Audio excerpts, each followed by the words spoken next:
विधिवस्तु के राजा थे और उनकी माता का नाम महारानी महामाया देवी था। उनके जन्म के 7 दिन बाद उनकी माता का देहांत हो गया। गौतम बुद्ध का पालन पोषण उनकी मौसी प्रजापति गौतम द्वारा किया गया। गौतम बुद्ध के बचपन का नाम सिद्धार्थ था, पर क्योंकि उन्होंने गौतम गोत्र जन्म लिया था, इसी कारण में कुछ वर्ष बाद इनका नाम गौतम बुद्ध पड़ा। बाल अवस्था से ही वह गंभीर थे, शर्म के बालक थे। गौतम बुद्ध के गुरु विश्वामित्र थे, जिनके पास उन्होंने उपनिषद और वेदों का पाठ पढ़ा और साथ ही साथ उन्होंने युद्ध विद्या और राजकाज का भी शिक्षा ली थी। गौतम बुद्ध का विवाह 16 वर्ष की कम आयु में हुआ। उनका विवाह एक राजकुमारी जिनका नाम यशोदा था उनके साथ हुआ था। उनके पुत्र का नाम राहुल था। फिर 29 वर्ष की आयु में गौतम ने अपना घर त्याग दिया और ज्ञान की खोज में वो निकल पड़े। गौतम बुद्ध की मृत्यु 82 वर्ष में हुई थी। जिस स्थान में उनकी मृत्यु हुई वह स्थान आज देवरिया गांव के नाम में जाना जाता है, जो उत्तर प्रदेश में स्थित है। धन्यवाद। शर्मा को आमंत्रित करती हूँ कि वह स्टेज पर आए और अपना भाषण प्रस्तुत करें। अमित शर्मा।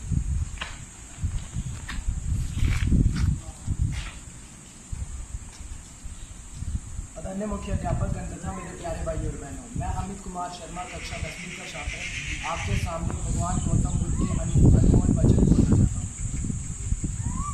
एक जलते हुए दीपक से हजारों दीपक रोशन किए जाते हैं, फिर भी उस दीपक की रोशनी कम नहीं होती। उसी तरह खुशियाँ बांटने से बढ़ती है, कम नहीं होती। एक क्षण एक दिन बदल सकता है, एक दिन एक जीवन बदल सकता है और एक जीवन पूरे विश्व को बदल सकता है।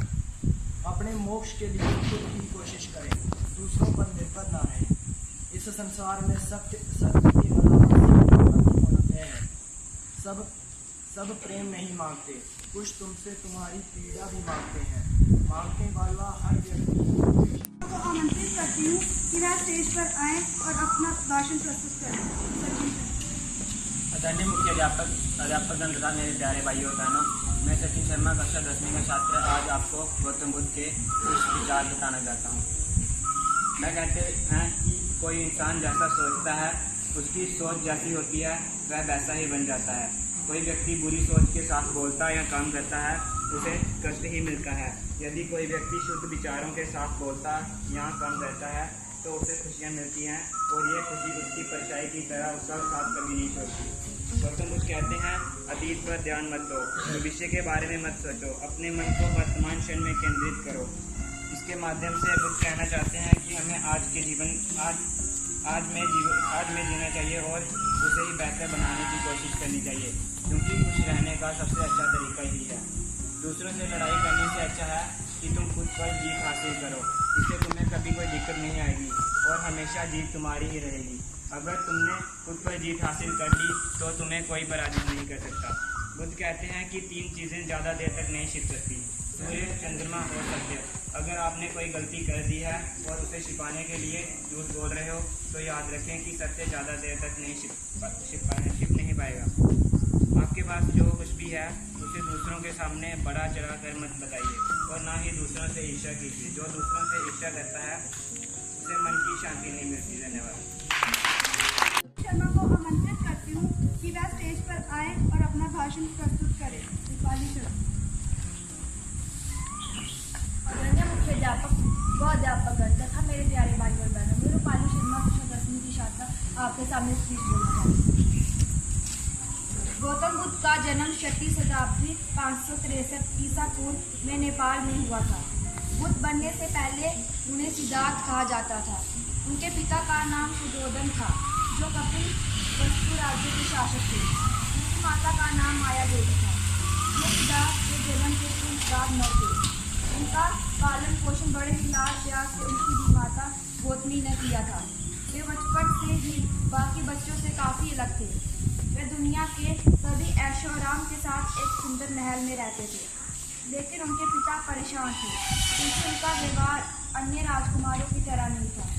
उनका मन संसारिक भोग विलासा से कोसों दूर था। उन्हें शिकार करना पसंद नहीं था, हालांकि वह हथियारों का उपयोग करने में माहिर थे। वे बहुत दयालु थे। एक बार उन्होंने एक हंस की जान बचाई, जिसे उनके चचेरे भाई देवव्रत ने अपने बाणों से से गायब कर दिया था। वे अपने समय अकेले चिंतन करने में व्यतीत करते थे।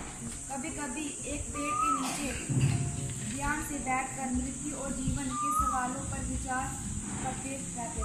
और गौतम बुद्ध बड़े महान व्यक्ति। धन्यवाद। को आमंत्रित करती हूँ कि वह स्टेज पर आए और अपना भाषण प्रस्तुत करें। अदिति शर्मा। आदरणीय मुख्य अध्यापकगण तथा मेरे प्यारे भाई और बहनों, मैं अदिति शर्मा कक्षा 10वीं की छात्र आज आपके सामने गौतम बुद्ध के बारे में कुछ कहना चाहती हूँ। गौतम बुद्ध का परिचय। बुद्ध धर्म के प्रवर्तक महत्वपूर्ण बुद्ध थे। इनका जन्म नेपाल की तराई में स्थित कपिलवस्तु के लम्ही ग्राम के क्षत्रिय कुल में 563 ईस्वी में हुआ था। इनका बचपन का नाम सिद्धांत था। इनकी माता का नाम महामाया तथा पिता का नाम शुद्धोधन था। इनके जन्म के 7वें दिन ही माता महामाया का देहांत हो गया था, इसलिए सिद्धांत का लालन पालन उनकी मौसी प्रजापति गौतमी ने किया। 16 वर्ष की अवस्था में सिद्धांत का विवाह शाकुल कन्या यशोधरा से हुआ था। संसारिक समस्या से व्याकुल होकर सिद्धांत ने 29 वर्ष की अवस्था में गृह त्याग दिया। इस त्याग को बुद्ध धर्म में महानिष्कारण कहा गया। गृह त्याग के बाद सिद्धांत अनोमा नदी के तट पर अपने सिर को मुंडवाकर भिक्षु का वस्त्र धारण किए थे। 7 वर्ष तक सिद्धांत ज्ञान को खोजकर इधर उधर भटकते रहे। 6 वर्ष तक प्रयास करने के बाद घोर तपस्या के बाद 35 वर्ष की आयु में वैशाख पूर्णिमा की रात पर वृक्ष के नीचे निरंजन तट में सिद्धांत को ज्ञान प्राप्त हुआ। इस दिन सिद्धांत को ज्ञान त्याग हुआ था। ज्ञान प्राप्त करने के बाद सिद्धांत गौतम बुद्ध के नाम से प्रसिद्ध हुए थे। गौतम बुद्ध के 10 उपदेश। भगवान बुद्ध के लिए 10 महत्वपूर्ण संदेश आज दुनिया भर में बुद्ध पूर्णिमा का पूर्व मनाया जा रहा है। हमारे स्कूल में भी इस अवसर को मुझे बोलने का मौका मिला है और इस अवसर पर मैं भगवान बुद्ध के बताए हुए कुछ महत्वपूर्ण आदेश साझा करने जा रही हूँ। भगवान बुद्ध के ये 10 अनमोल संदेश हमारे जीवन को विशेष स्थान रखते हैं। ये आदेश है। पहला, जीवन में हजारों लड़ाइयाँ जीतने से बेहतर स्वयं को विजय प्राप्त करना है। अगर ये कर लिया तो फिर हमेशा तुम्हारी जीत होगी, तुम्हें कोई नहीं छीन सकता। दूसरा, किसी भी हालात में इन 3 चीज़ों को कभी नहीं छुपाया जा सकता, सूर्य, चंद्रमा और त्याग। तीसरा, जीवन में किसी उद्देश्य या लक्ष्य तक पहुंचने से ज़्यादा महत्वपूर्ण इस यात्रा को अच्छे से संपन्न करना होता है। चौथा, बुराई को बुराई से खत्म नहीं किया जा सकता, घृणा को सिर्फ प्रेम द्वारा ही समाप्त किया जा सकता है। ये अटूट सत्य है। पांचवा, सत्य के मार्ग पर चलते हुए व्यक्ति केवल 2 ही गलतियां कर सकते हैं। पहली, या तो पूरा रास्ता नहीं तय करना, दूसरा या फिर शुरुआत नहीं करना। Respected head of the institute, staff members and dear students, good morning. बच्चों, सोमवार को 16 मई को आपको बुद्ध पूर्णिमा की छुट्टी है, हर बार की तरह। तो बुद्ध पूर्णिमा हम भगवान बुद्ध के जन्मदिन को सेलिब्रेट करने के लिए मनाते हैं। तो इस तरह की छुट्टी जो होती है उसका एक खास महत्व होता है। तो आज हम लॉर्ड बुद्ध की लाइफ और टीचिंग्स पर डेक्लेरेशन कर रहे हैं। बच्चों ने बता दिया है इनकी लाइफ के बारे में और इनकी टीचिंग्स के बारे में भी बताया है। अदिति ने काफ़ी डिटेल में अभी बताया। तो भगवान बुद्ध का जन्म आज से लगभग 2589 साल पहले नेपाल में एक राजा के घर में हुआ था। ये कहा जाता है कि इनके जन्म से 12 साल पहले ही पंडितों ने ये बता दिया था कि ये एक बहुत बड़े सन्यासी बनेंगे, बहुत बड़े संत बनेंगे। लेकिन इनके पिताजी ये नहीं चाहते थे कि ये सन्यासी बने, इसलिए वो इनको महल से बाहर नहीं जाने देते थे। इनकी शिक्षा महल में ही उन्होंने कराई। ब्राह्मण इनको उपदेश दिया करते थे। एंटरटेनमेंट के लिए महल के अंदर ही इनको नृत्य वगैरह दिखाया जाता था। इसके अलावा इनको घुड़सवारी, तीरंदाजी, तलवारबाजी, तैराकी, दौड़ जैसी चीज़ों का प्रशिक्षण भी महल में ही दिलाया गया। जब उम्र हुई, जैसे कहा बच्चों ने 16 साल की उम्र में इनकी शादी करा दी गई। एक पुत्र भी हुआ इनका। लेकिन एक दिन ये कहीं अपने रथ पे बैठ के घूमने जा रहे थे, तो रास्ते में इनको एक बीमार आदमी, एक बुजुर्ग आदमी, ये दो आदमी मिले और ये एक शव को अंतिम संस्कार के लिए ले जा रहे थे। क्योंकि ये महल में ही रहते थे, तो इनको कभी किसी शव के अंतिम संस्कार पर जाने का मौका नहीं मिला था। तो ये घटना इनके जीवन में कहा जाता है कि पहली बार ही था जब ये किसी शव की अंतिम यात्रा को इन्होंने देखा, तो इनका मन बड़ा विचलित हुआ। इनके साथी ने कहा कि एक दिन सभी को बुजुर्ग भी होना है, बीमार भी होना है और मृत भी होना है, सभी जीवों को। तो इस घटना ने इनको काफी विचलित किया और ये कहा जाता है कि जब ये महल में वापस आए तो इन्होंने फैसला कर लिया कि अब ये दुनिया में जो दुख हैं इनके कारण की खोज में अपना जीवन लगाएंगे। इन्होंने अपना घर बार छोड़ दिया और भिक्षुक बन गए। इस दौरान ये दो गुरुओं के संपर्क में भी आए, लेकिन ये उनसे संतुष्ट नहीं हुए। गुरुओं ने जो इनको शिक्षा दी मुक्ति की, लिबरेशन की, ये उस चीज़ से संतुष्ट नहीं हुए और इन्होंने कहा ये मुक्ति नहीं है। इसके बाद इन्होंने अपने 5 साथियों के साथ घोर तपस्या की और उस तपस्या के दौरान ये बहुत ही कम खाना खाते थे।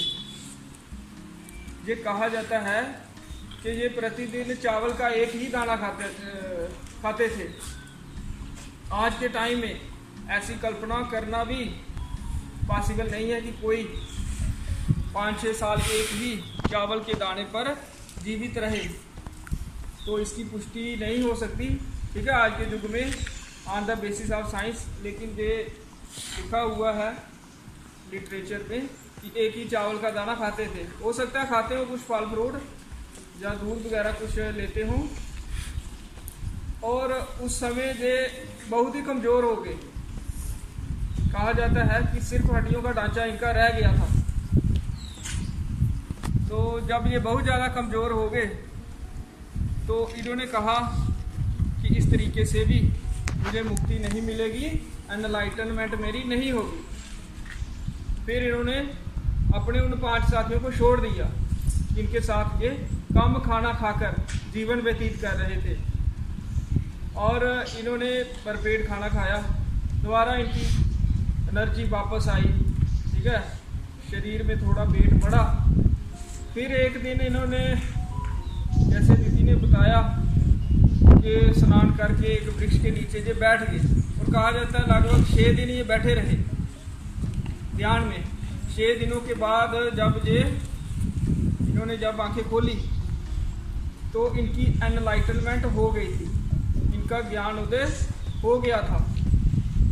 इन्होंने कहा कि जो मैं ढूंढ रहा था, जिसकी तलाश कर रहा था, वो कभी खोया ही नहीं था, वो मेरे अंदर ही था।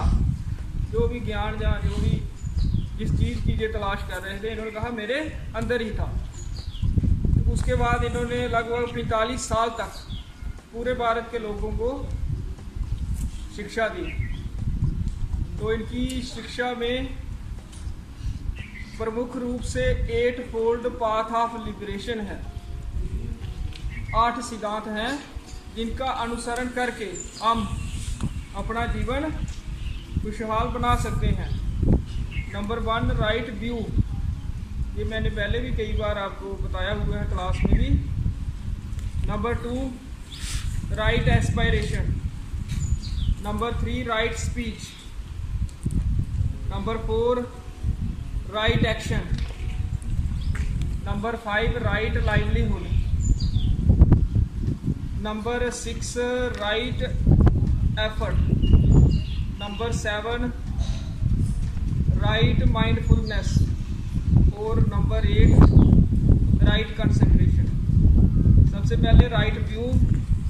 राइट व्यू मतलब हमारा विचार सही होना चाहिए, हमारा दृष्टिकोण सही होना चाहिए। Number 2, right aspiration. एस्पायरेशन क्या होती है? इच्छा। ठीक है, हमारी इच्छा सही होनी चाहिए।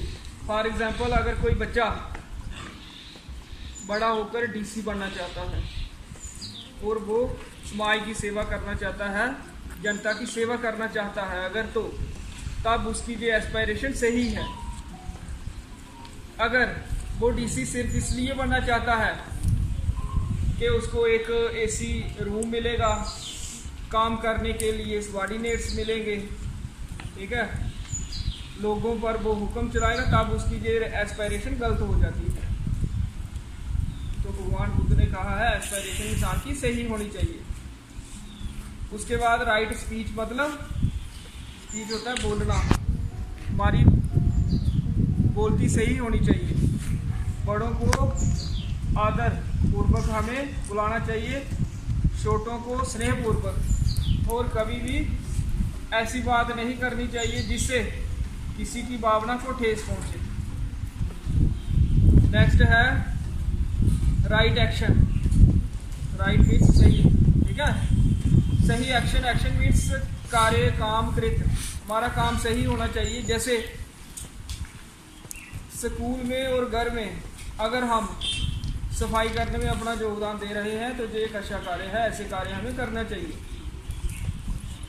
नेक्स्ट है 5वां, राइट लाइवलीहुड। लाइवलीहुड होती है जीविका। जो लोग भी जीविका कमाते हैं अपने घर की, जैसे आपके पेरेंट्स, कोई बड़ा भाई वो कमाते हैं ना, वो राइट होनी चाहिए। राइट मतलब नेक नीयत से होनी चाहिए, छल कपट से नहीं। फॉर एग्जांपल, अगर कोई दुकान ही चलाता है तो सही कीमत पर सामान आदमी आ जाए या सादा आदमी आ जाए, उससे ज़्यादा पैसे वसूल कर लो, तो ये जो लाइवलीहुड है ये फिर गलत हो जाता है, कमाई गलत हो जाती है। उचित मार्जिन ही लेना है, प्रॉफिट, ठीक है, 5%, 6%, जितना भी अलाउड हो उतना ही लेना चाहिए। फिर उसके बाद राइट एफर्ट। एफर्ट होता है कोशिश, तो हमारा प्रयास सही होना चाहिए। किसी भी कार्य को अगर हम करना चाहते हैं पूरे तन मन से, उसके लिए कोशिश करनी है।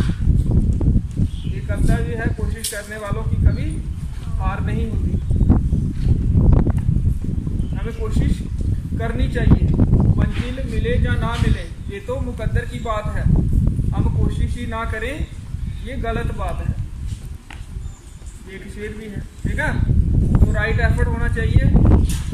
इसके बाद number 7, right mindfulness. Mindfulness means हमें अपनी परिस्थितियों की अवेयरनेस होनी चाहिए।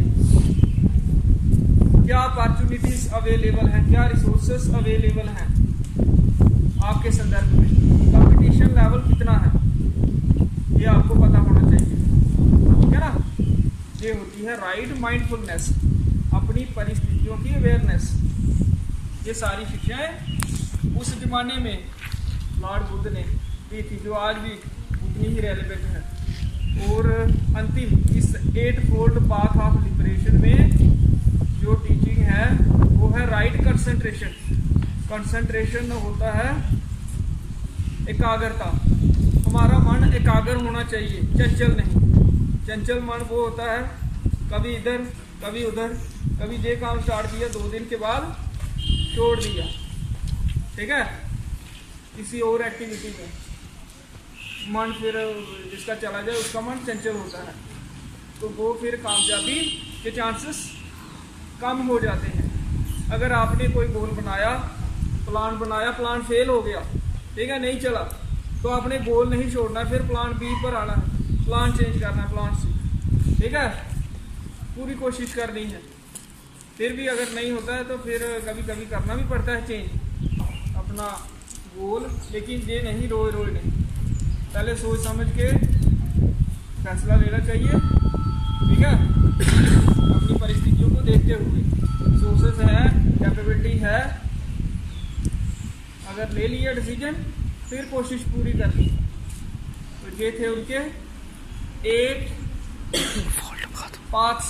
8 सिद्धांत, 8 फोल्ड पाथ ऑफ लिबरेशन। तो इन्हीं शब्दों के साथ मैं अपनी बात समाप्त करता हूँ। धन्यवाद।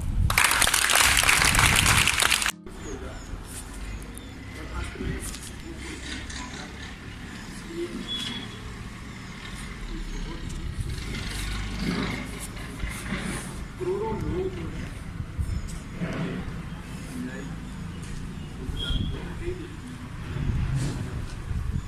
चाइना, ताइवान वगैरह ये बड़े बड़े देश हैं, 9 करोड़ 10 करोड़ की आबादी है, कोरिया, सारे देशों में बुद्ध धर्म जो है माना जाता है।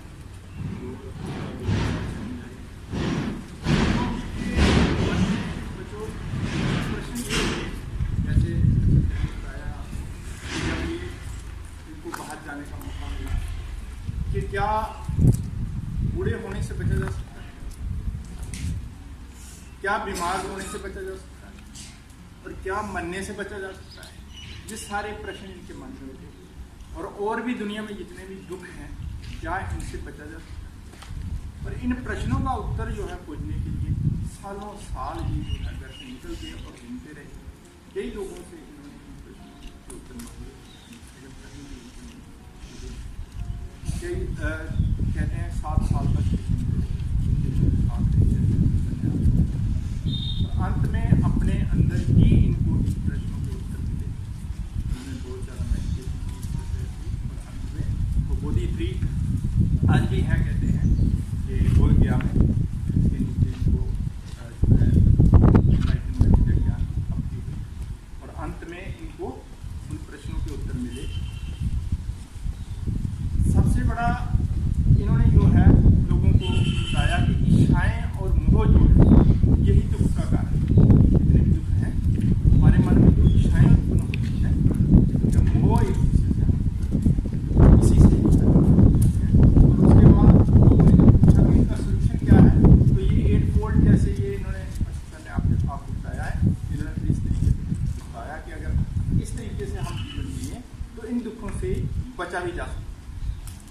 ठीक है, तो बुद्ध कैसे थे? अहिंसा का जो इन्होंने दुनिया को ज्ञान दिया वो आज भी जो है उतना ही सक्सेसफुल है। अहिंसा पर चल के आपको पता है हमारे महात्मा गांधी ने देश को आज़ाद करवाया। बहुत सारे लोग उनके अनुयायी हैं महात्मा गांधी के भी।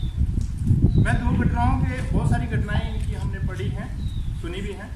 मैं 2 घटनाएं जो इनकी जीवन की है वो आपको बताऊंगा। उनसे हमें पता चलता है कि कैसे इंसान थे। एक बार क्या होता है कि ये भिक्षा मांगने किसी के घर जा रहे होते हैं अपने ही नगर में, तो वो आदमी जो है उनको बड़ी बुरा भला कहता है कि तू राजकुमार पैदा हुआ राजा के घर में, लेकिन भिक्षा मांग रहा है, तूने कुछ नहीं किया दुनिया के लिए, तुझे राजा बनना चाहिए, तो तू तो नाकाबिल आदमी है ना। इस तरीके से वो गाली गलौज इनको लेते हैं, तो वो चुपचाप सुनते रहते हैं। जब वो आदमी चुप करता है गाली अपने मन की पूरी भड़ास निकाल के, तो फिर बुद्ध जो है उसको पूछते हैं कि मान लो कि कोई आदमी तुम्हारे नाम का पार्सल भेजता है, पार्सल आता है तुम्हारे पास और तुम आगे से वो पार्सल रिसीव नहीं करते, तो बताओ तो तुम पार्सल कहाँ जाएगा? वो आदमी बड़े मन से क्या है कि भेजने वाले के पास चला जाएगा वापस, ऐसा ही होता है। तो वो कहते हैं अच्छा, और ऐसा कहते वो आदमी समझ जाता है कि मैंने इतनी गालियाँ इसको दी हैं, इसने एक भी सीखने की वो वापस कहाँ चली गई? मेरे ही पास वापस चली जाएगी। तो एक और घटना इनकी है। एक बार एक औरत जो है होती है उसका बच्चा मर जाता है। ये आपकी 10th की क्लास में उसका बच्चा मर जाता है तो वो बेचारी रोने लगती है, घर घर घूमती है कि कोई मेरे बच्चे का इलाज करे, मेरा बच्चा ठीक हो जाना चाहिए। तो सारे लोग कहते हैं कि ये तो पागल हो गई है, अब ये मरा हुआ बच्चा फिर ठीक होता है ना। तो जब वो इस तरीके से घूम रही होती है तो एक आदमी बड़ा चालाक होता है, वो कहता है हाँ एक आदमी है जो तेरे बच्चे को ठीक कर सकता है। तो वो कहती है फटाफट बताओ कौन है कि जो मेरे बच्चे को ठीक कर सकता है। तो वो आदमी बताता है कि बुद्ध नाम का आदमी है उसके पास। तो जब वो औरत जाती है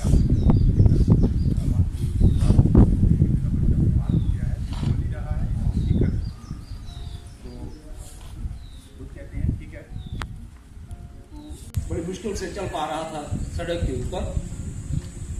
इसको देखते हैं, पूछते हैं कि ये भी एक सृष्टि का ईश्वर का बनाया हुआ सृष्टि है, और क्यों ऐसा है यार। उसके ऊपर विचार होता है, दुखी होते हैं। आगे चलते हैं, एक अर्थी इनको मिल जाती है, पूछते हैं ये क्या है, देखा नहीं था कभी। कुछ लोग उसके पीछे चल रहे हैं उठाया हुआ कंधों के ऊपर और कुछ रो रहे हैं।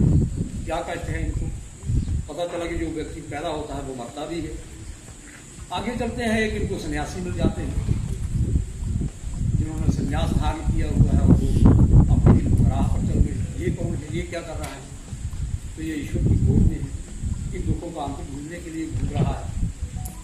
तो इसके मन में भी तरह तरह के विचार उठने लगते हैं। घर में आए कुछ देर घर में रहने के बाद सोचता है कि अगर ये संसार दुखों का घर है तो ये फिर ये जो जिसमें हम रह रहे हैं ये क्या है, इसका त्याग तो हमने एक दिन करना है, तो क्यों ना इसका पहले ही त्याग कर दिया जाए और इन दुखों के अंत का कोई उपाय सोचा जाए।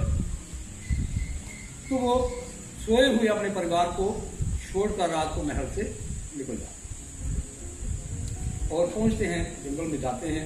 सन्यासी का भेष दान किया हुआ और कठिन तप जो है वो आरंभ कर देते हैं। उस तपस्या के दौरान ये सूख कर बिल्कुल इनका ढांचा जो हड्डियों का रह जाता है, लेकिन वो लाइट, वो ज्ञान, वो ईश्वर इनको प्राप्त नहीं। तो कहते हैं कि एक बार ये बौद्ध गया में आज भी वो वट वृक्ष है। हमारे जो लोग तीर्थों पे जाते हैं ना, वहाँ पिंड दान करने जाते हैं, तो वहाँ वो वट वृक्ष आज भी स्थित है। वो स्थान बौद्ध गया में है वो। तो उसके नीचे जब जो बैठे हुए थे तो बैठे बैठे इनका ध्यान जो है वो लग जाता है और वहां से एक लाइट प्रकट हो जाती है और उस लाइट के रूप में वो ईश्वरीय शक्ति जो है वो इनको ज्ञान देती है। ये ज्ञान तो तुम्हारे अंदर है, यही बात नहीं है। और पूरा ज्ञान अंदर से ही प्रकट हो जाता है। जैसे मैंने टेंथ वालों को पहले भी एक दिन बताया था क्लास में, कुंडली कहाँ बसती, मृग की नाभि में होती है, ठीक है ना, लेकिन मृग उसको बन में होता है, उड़ती नहीं। ऐसे ही वो भगवान हमारे अंदर हैं, कहीं बाहर नहीं। ठीक वैसे ही ज्ञान की प्राप्ति इनको हो जाती है अपने अंदर से ही। और फिर ये सारा राजपाट सब छोड़ करके वो प्रचारक बन जाते हैं बौद्ध धर्म के। और वो 8 मार्ग जो अच्छे सर ने आपको बताए हैं, सम्यक दृष्टि, सम्यक भाव, यदि हमारी दृष्टि जो है सम्यक होनी चाहिए, बिल्कुल समान, कोई उसमें छोटा नहीं, कोई उसमें बड़ा नहीं। जब इस प्रकार के हमारे शरीर के अंदर भाव जो है वो पैदा हो जाएंगे तो द्वेष के भाव हमारे अंदर से स्वतः ही भाग जाएंगे। पूरी सृष्टि को हम अपना देखना शुरू करेंगे। अहिंसा परमो धर्मा का सिद्धांत जैसे आपको सर ने बताया, कबीर सर ने, ठीक है, ये भी इनका बहुत बड़ा सिद्धांत है कि हमें किसी को कष्ट नहीं देना है, ऐसा कोई बात नहीं करनी है, ऐसे कोई शब्द मन से नहीं उच्चारण करने हैं जो दूसरों को बुरा लगे। हमें भी उनको भी कष्ट दें, दूसरों को भी कष्ट पहुंचाएं।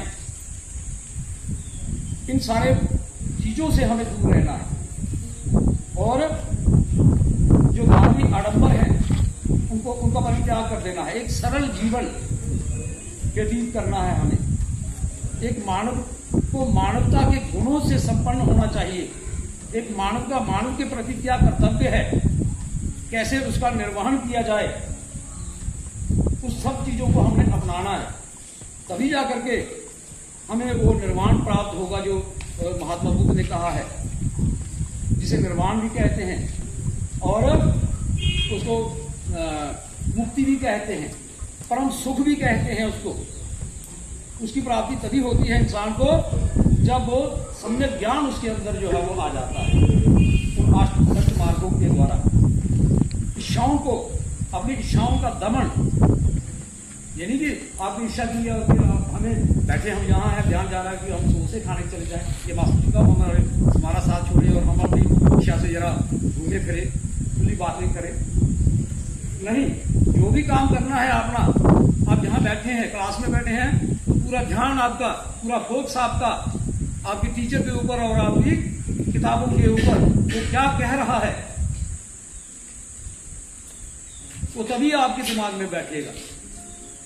यूं आप पिक्चर देखते हैं, फिल्म देखते हैं और यूं ही वो समाप्त होती है। आपको कहे कोई कि क्या कहा इसके पिक्चर में, पूरी पिक्चर आप शुरू से लेकर के लास्ट तक बता देते हैं ना, वो एक शब्द भी आपसे नहीं छूटता उसका। क्यों नहीं छूटता? क्योंकि आपका माइंड पूरा कंसर्न उसके ऊपर होता है, पूरा फोकस उसके ऊपर होता है।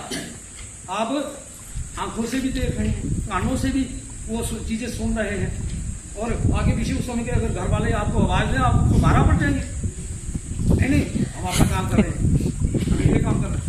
तो ऐसी स्थिति में जब आप पूरे ध्यान मगन हो जाते हैं तो कोई भी चीज आपसे वो ऐसी नहीं है जिसे आप प्राप्त नहीं कर सकते। वो चाहे एजुकेशन सेक्टर में हो, चाहे वो आपके कोई धार्मिक सेक्टर में हो या कहीं और कोई बात हो। तो बच्चे इन चीजों को ध्यान से सुनिए।